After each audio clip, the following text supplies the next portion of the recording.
Hi my teachers, principals, educators. We are on the 7th episode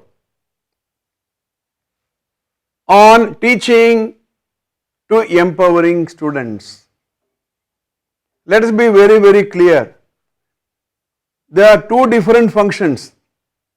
Teaching is different, empowering is different.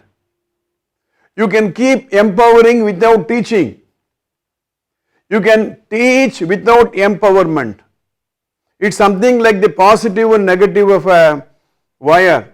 Unless and until you use both of them, you are not going to create any outcome. If you really look at it, if you want to learn maths, you can go to online tuition is available today. For example, there are a lot of educational service providers who hire teachers and shoot the best quality physics, chemistry, history, computer science. It's available.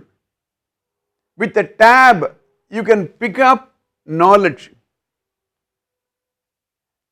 But a tab cannot empower students. A tab cannot make a student better in terms of mindset. So that is why we are talking about empowering students. About 1000 years ago, when we had the Gurukula system, students went fully empowered. They were just there like Vidyarthis, people begging for knowledge, Vidya. Today that's not the case. The students go to school with lot of disturbed mind. So you need to really empower the students. This is what Annie Sullivan did for Helen Keller. Helen Keller could not see, could not speak. Look at the commitment of Annie Sullivan. Go to the website and search. There are beautiful audios and videos available how Annie Sullivan made a big difference in Helen Keller's life. So, how are you going to teach such children who have no interest in education? That's what we were discussing a case study last time. How are you going to ignite the minds of children who are not willing to come to school? If you really look at the Right to Education Act, the origin of the Right to Education Act and the intention of provisions like automatic promotion is to help children to continue, otherwise they drop out. So the law says you will not detain any student. It's something like dealing with the peripheral, dabbling with the external behavior. A real student who is interested in coming up will not drop out. Look at the cricketers, look at the chess players, shuttlecock players. They would rather not eat than not going to coaching center. So in this episode, we are going to continue where we left last time. How are you going to use NLP to empower such students? So training is all about connecting emotionally.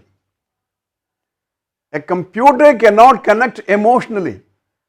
A computer gives you certain formulas. Maybe you can shoot a film on a lesson most attractively using lot of animations, but a computer cannot connect emotionally. You may be emotionally connected with your gadget, you may be emotionally connected with your computer, but the ulta does not happen at all. Let me give you a few quotations so that we understand the purpose why I say connecting emotionally is important. The mediocre teacher tells, a good teacher explains, a superior teacher demonstrates, a great teacher inspires. This is by William Arthur Ward. You have to make a difference in the mindset of children. That's why we are going to talk about NLP, how NLP can transform not the classroom but the mindset of children. A smart board changes the classroom technology. NLP is about the technology of the human mind. The second quotation is by Galileo. You cannot teach a man anything, you can only help him to find it within himself. A child should be made to believe that he has a noble laureate inside him. A child should be made to believe that he has got a Virat Kohli inside him.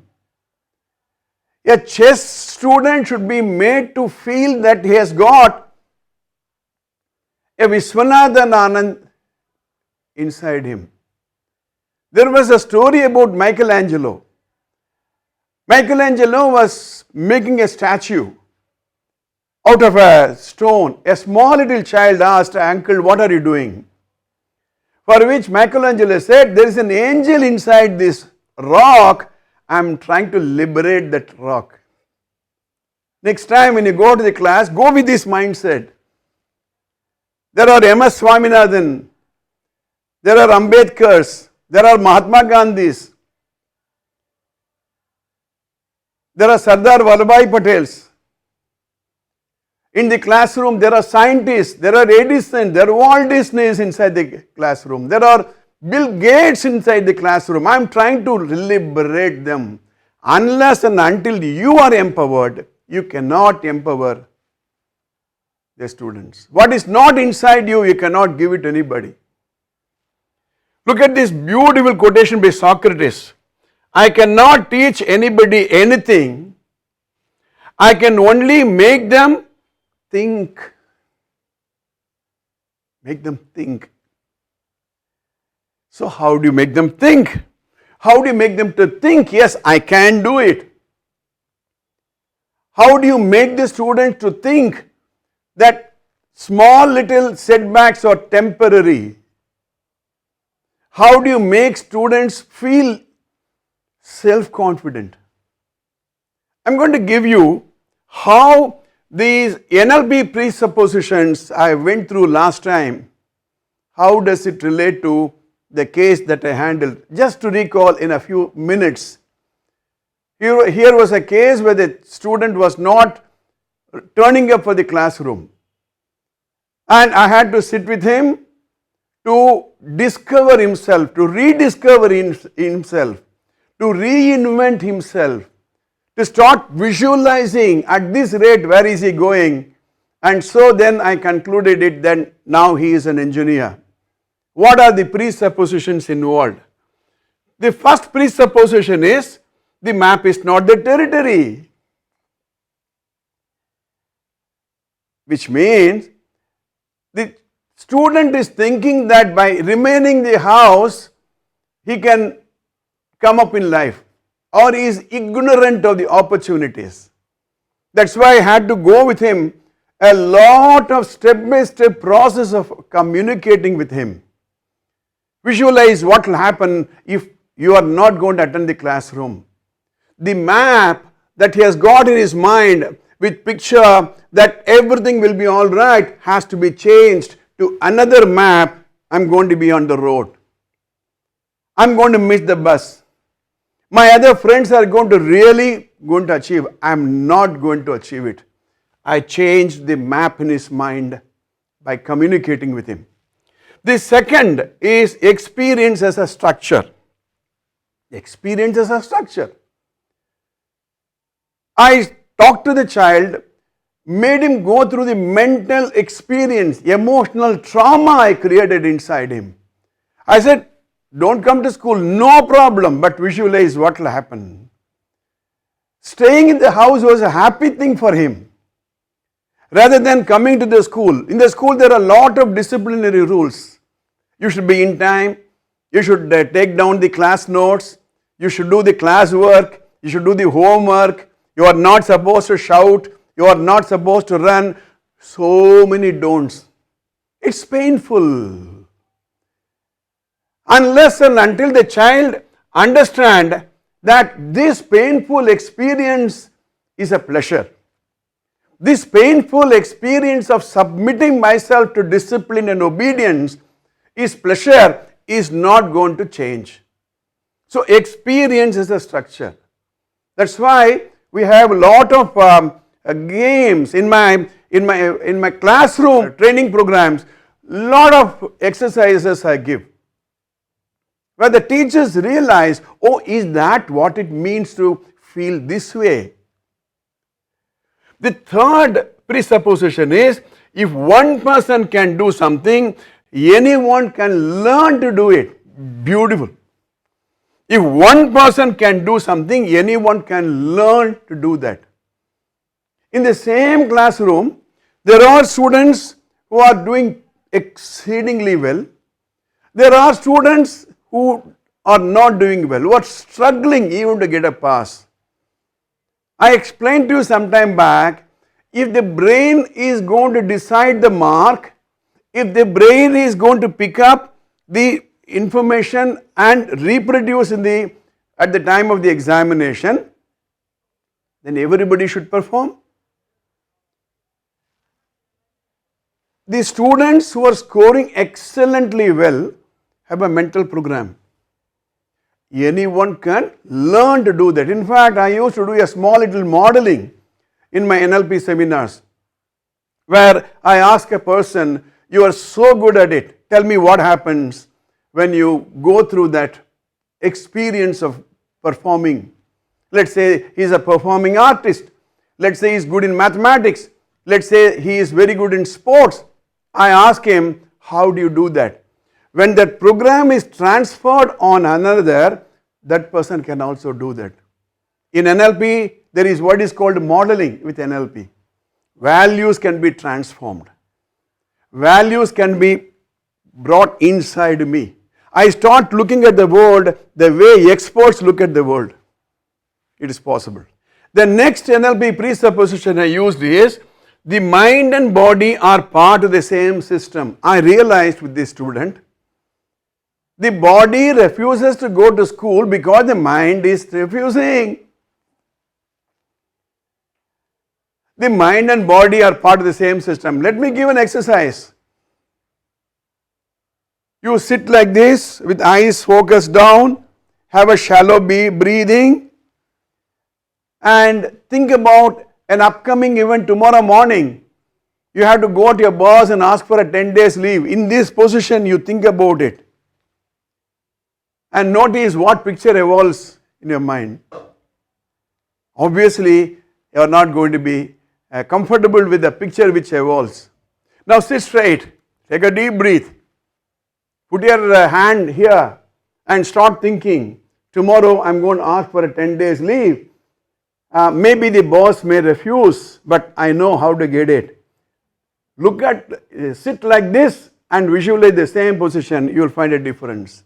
The mind and body are part of the same system. That's why NLP talks about integrating the mind and the body. In this case, where I gave the case study last time, I made his mind to realize, so that the mind commanded the body and the body reported to work. And before that, I made him to think intellectually, what will happen if I do this? And what will happen if I continue not to do this? The mind and body are part of the same system.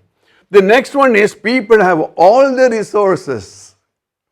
People have all the resources they need. You look at the so-called dull student in the classroom, inert student in the classroom, who has no energy at all in the classroom. Look at 5 o'clock, what is he doing in the ground? Look at the most intelligent student in the classroom, very active student in the classroom. Look at what is he doing after 5 o'clock in the ground. They have all the resources.